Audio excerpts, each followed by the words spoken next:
హైదరాబాద్లో అత్యంత అందంగా ముస్తాబవుతున్న ఒక బడా గేటెడ్ కమ్యూనిటీ ప్రాజెక్ట్ పై పౌలోమి ఎస్టేట్స్ రియల్ ఎస్టేట్ గురు అందజేస్తున్న ఒక ఎక్స్క్లూజివ్ స్టోరీ చూసేద్దాం.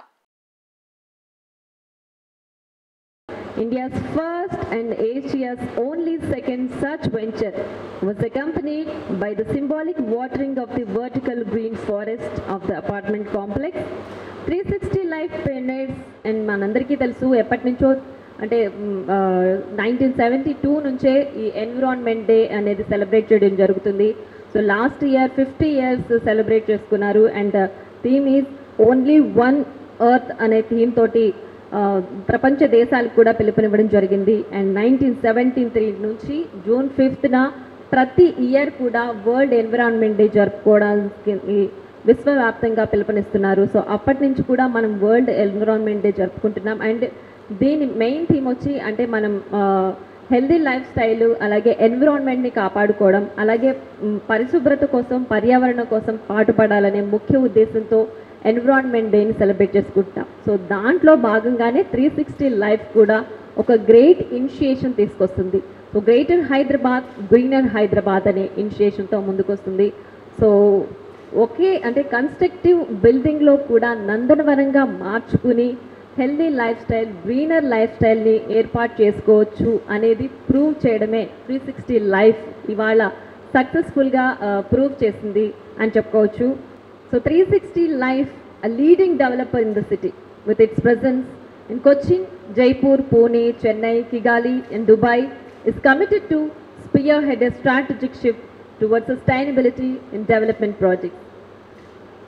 It is with the vision that 360 Life is collaborating with GHPF and the Bangalore chapter of Parisara Foundation to pioneer impactful change. The vision of 360 Life is aligned with the foundation's belief that the transformation into greater Hyderabad, greener Hyderabad can be driven only by joining forces with government entities, academic institutions, NGOs and citizen groups.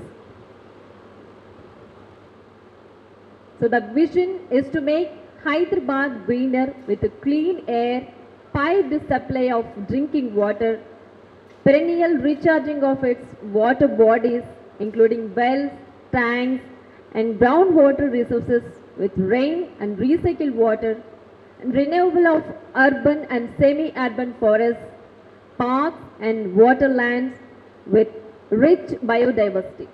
Its mission is to inspire people to embrace environmentally responsible behavior.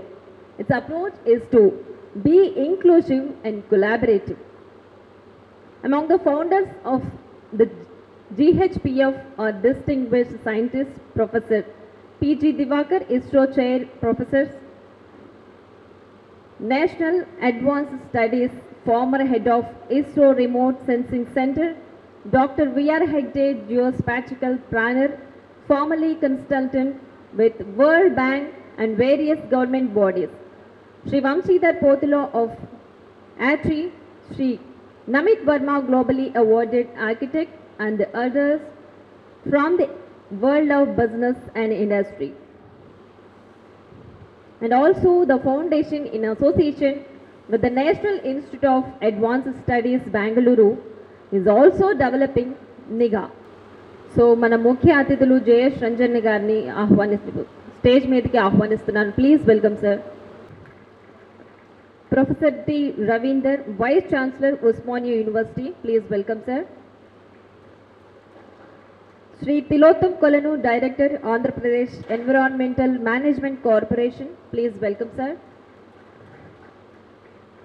And Srimati Kalpana Ramesh, Founder, the Water Rain Project. Please welcome, ma'am.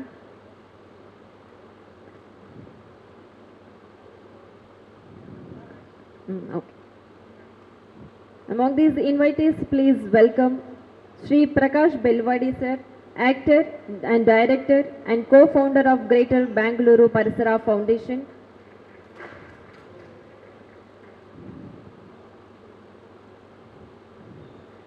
And Sri Vinay Palapati, trade and industrial entrepreneur, who will spearhead the Hyderabad chapter. Please welcome, sir.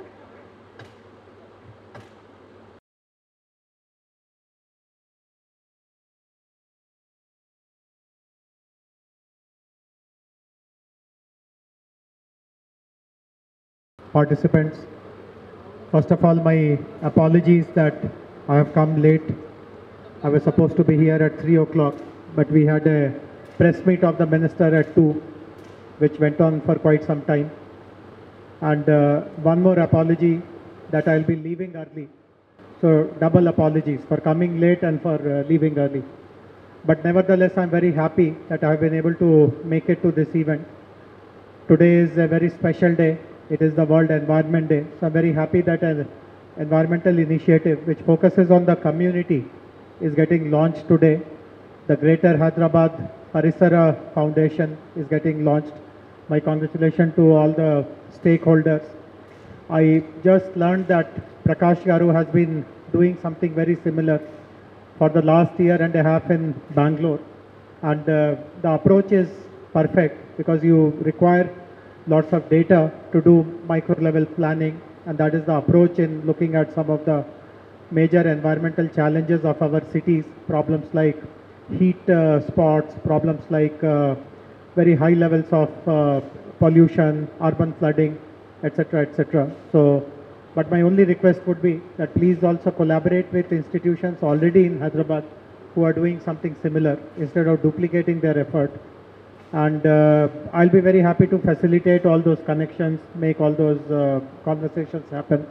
So please contribute to the rich ecosystem, the knowledge-based ecosystem that we have created in Hyderabad over the last so many decades.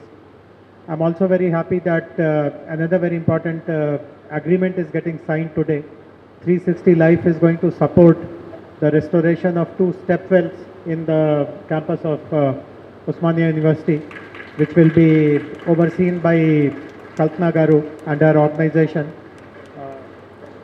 the rainwater project. So again, something which we should feel very proud about, because of late the municipal administration department, along with lots of corporate supporters and implementing agencies like the rainwater project, have taken up more than a dozen step well, 20 step well restoration programs, to be precise, and to get these 2, which are their location is very prime. Thousands of students are part of Osmania University, so many visitors go there, and if these are restored to their glory, this will add to the kind of the cultural and the urban landscape of our city. So I'm very happy that 360 Life, which has very great ambitions to provide sustainable living environment. We know that they are setting up this large vertical garden. The pictures which have been displayed outside are amazing. So it's a very happy match making between domain experts like Prakash Garu and his setup in Bangalore, between the rainwater project, between Osmania and a large corporate sponsor like 360 Life. So I convey my blessings to this whole initiative. Unfortunately, I'll not be able to spend much time today to understand your the nitty-gritties of what you are planning to do, how you are planning to do. But I invite you to come over to my office one of these days, make detailed presentations, and whatever inputs I can provide, I'll be very happy to do so. So once again, greetings on the occasion of World Environment Day, and thank you very much. I'll quickly take you through not the slides, because we have a set of slides that we have quickly put together about Hyderabad. And we have some slides where we have done something for Bangalore already, which we can show you. And that is a time series over 50 years, how the city has gone wrong, you can see very quickly. And we can do the same thing for Hyderabad, because it's from satellite. Anywhere in India, very quickly we can put together data analysis and give you. Now we cannot tell under the ground where rivers are running, aquifers are there, but we can show you hydrological data on where the wells are, active wells in Hyderabad are. If you look at the water levels in those ways and you can join the map, dots, you probably will get a water map underground as well. But you know, it is not just about underground. I want to just tell you why we are interested in this. Over the next 15 or 20 years, we expect that 200 to 300 million people will come to cities. There are not so many cities they can come to. They will come to the already developed cities because they'll get jobs there. 1 in 5 people in the world who is under 25 is in India. Just think about this. Villages are becoming old age homes.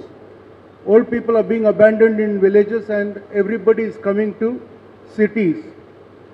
The thing is, we know data about, for instance, how water, I was talking to madam about hydrology. She's a knowledgeable architect. So I will tell you one piece of statistics about Bangalore. We get 1,400 million liters of water per day. 1,400 million liters of water per day for a population that is in excess of maybe now 11 million. We are going to bring an additional 775 million liters per day by end of this year to the city. This is just from Kaveri. We also have groundwater. We are tapping into it. We have sent the groundwater so low, but up to 1,000 feet and more we have sent it. It is fluoride, which nobody does any analysis of it. People who are rich actually filter the water and put out poisonous water into the ground, poisoning the ground as well. In India, we dump an estimated 80 million tons of garbage, solid waste every year. Where does it go? It goes into landfills. It's like cleaning your house and throwing it next door. And if you double the population, see, Bangalore's population is maybe now 12 million or 13 million.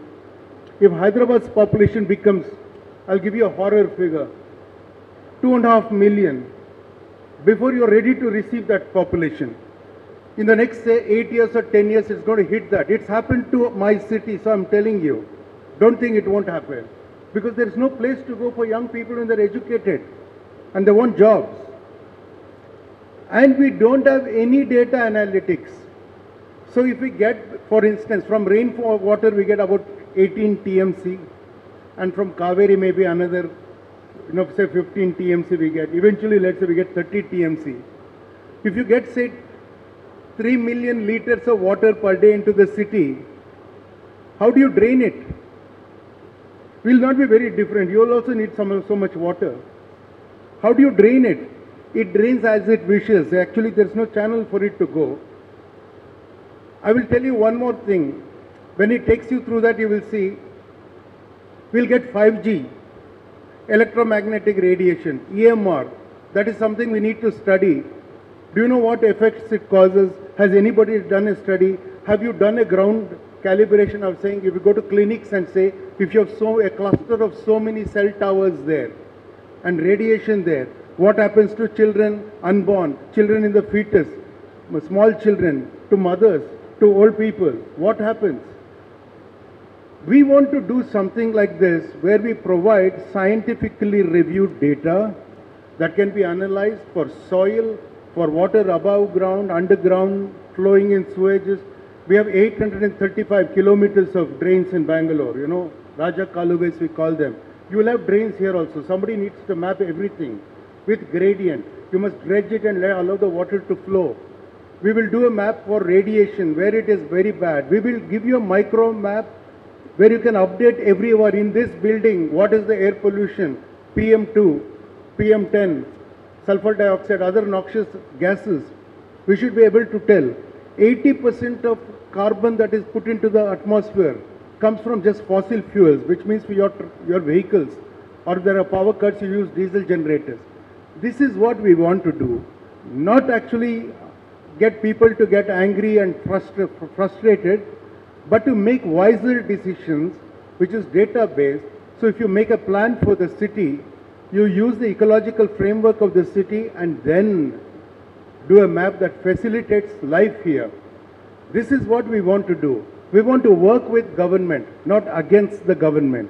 And then we also want to do this app called Niga, which we will give to Hyderabad as well, with the cooperation of your local friends here.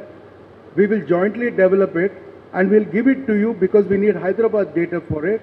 So in your mobile phone, where this app is freely downloadable, you'll be able to see data, air quality, soil quality, what you can grow there, why you cannot grow some things there, how you can clean up. If a lake is dead, how can you revive it? How can you get oxygen into that place? Everything will give so that citizens are empowered to make a wise decision. If you buy land, if you buy property, you should know what you're getting into. If you don't know, if you get borewell water and you don't know what quality that water is, do you ask these questions? Do you get honest answers? People may not want to lie to you. They don't have data. This is what we are doing. We have done some things for Hyderabad. I'll request Nagesh to continue with it. If there are any questions, I'll be standing outside after this. You can come and ask me. Thank you very much. Ravindra Garu, Vice Chancellor, Usmania University, please speak a few words. Let me congratulate Srikanth Garu for initiating this wonderful work. For this opportunity, Srikanth, I know we've been associated for many years now, and whatever we saw as a presentation, we have discussed over several meetings. I keep telling Srikanth we should understand the aquifers of the city to find solutions. It's not from the top, but we need to create scientific understanding of many things. So I come from an architecture background. In 23 years of design practice, I didn't see my fraternity is doing anything great on or focused on water.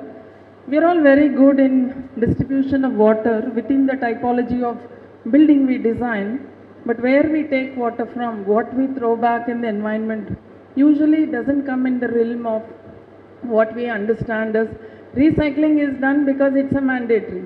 Rainwater harvesting is done because it's a mandate. But going zero discharge, recycling every drop of water, segregation of waste that building would generate, all of these things sort of used to bother me. So I started off with my own sustainable home in the central business district of Hyderabad, which is Gachibowli, which is a very tanker prone area. My aim was to create a tanker free home. So my journey began there and understood the huge potential of rainwater that we discard, huge potential of wastewater that can be our resource, and composting and segregation at a household level, how we can decentralize and work towards these issues. We typically make a mountain of waste and then see how to deal with it. This is how we treat water. Today I feel Hyderabad has excess water. What is missing is water management is missing.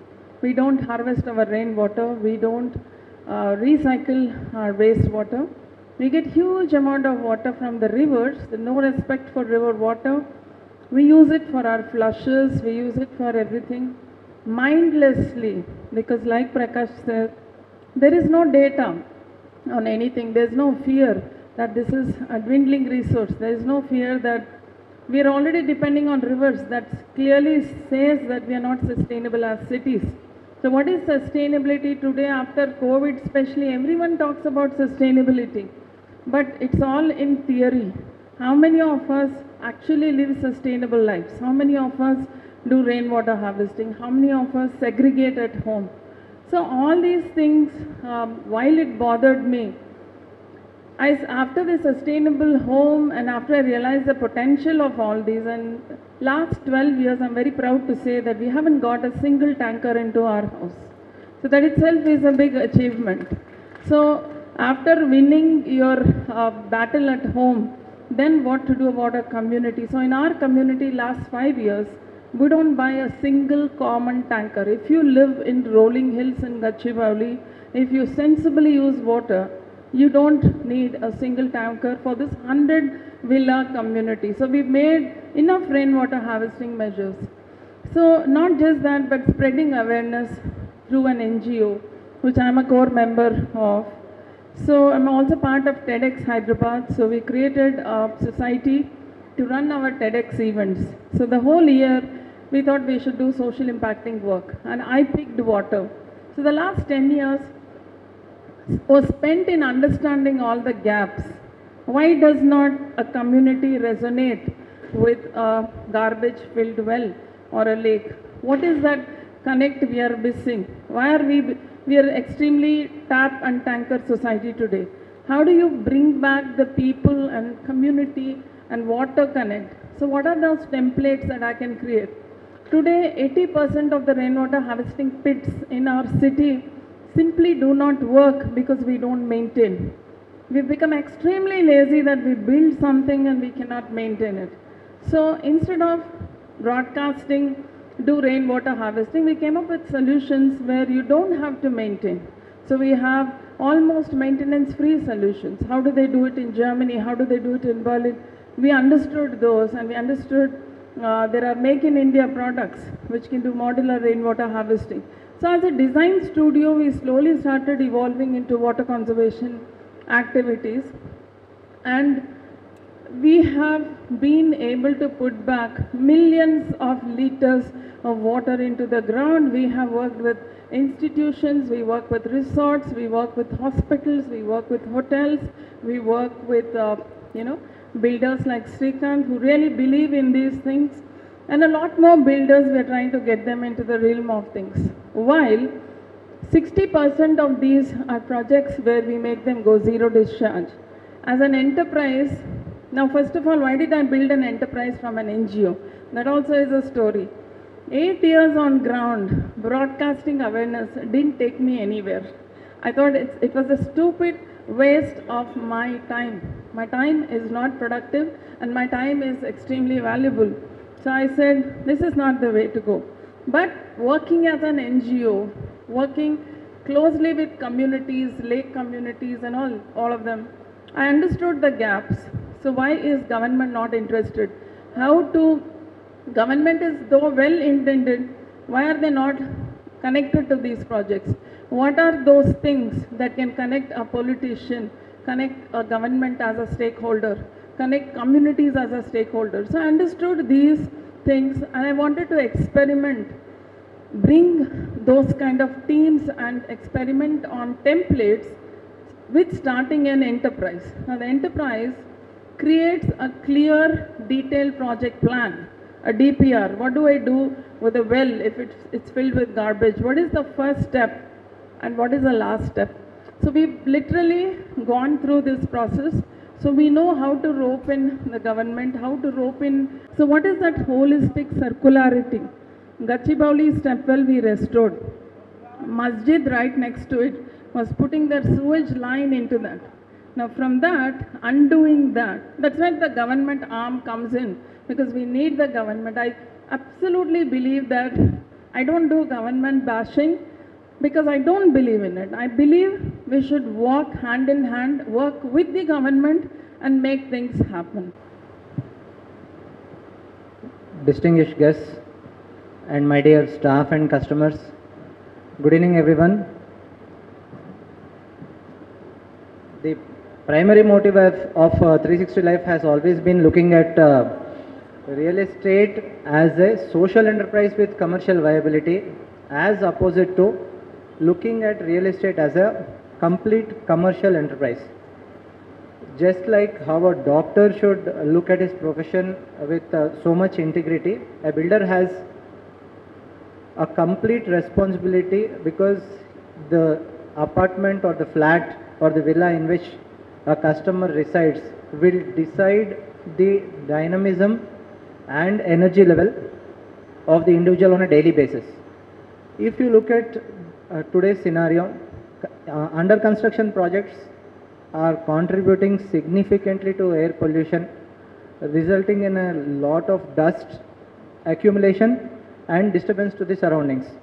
Today on this world, and for a matter of fact, we have never celebrated a new year or any other such occasion. We have always been celebrating Environmental Day, Water Day, etc. So on this is the 9th year of celebrating the World Environment Day for us. This day we took this as an opportunity to showcase that even an under construction project can house greenery, compensating the amount of pollution it creates during the phase of construction. Number one. Number two, we have observed that various activists, conservationists and other conscious stakeholders who are a part of society have been working in silos, contributing their individual capacity to nature preservation, environment conservation, etc. We felt it is our pertinent responsibility to bring as many ignited minds together so that we achieve the convergence in bringing out a channelized output where we see a better Hyderabad as a model to the rest of the country and the world. The guests here, the subject matter experts who have spoken till now, have evinced keen interest on this idea, and 360 Life serves as a platform for this conglomerate to bring in all the sources, as Jayesh Ranjan sir remarked, and as Ravinder Garu and Kalpana Ramesh Garu have remarked. We will try to bring in all the synergies together and give out a roadmap, so that at the local level, first at the apartment level, then probably at the ward level and community level, we will try to achieve fundamental objectives of trying to make the community or the locality net zero.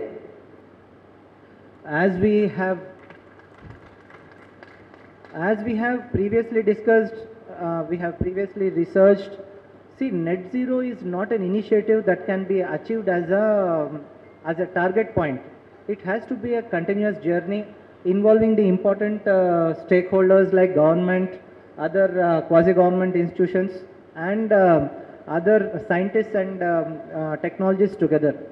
We will weave the foundation for this, and with due support from government, we will try to take this forward so that our contribution will be sizable and scalable in terms of the model that we have achieved for a small scale.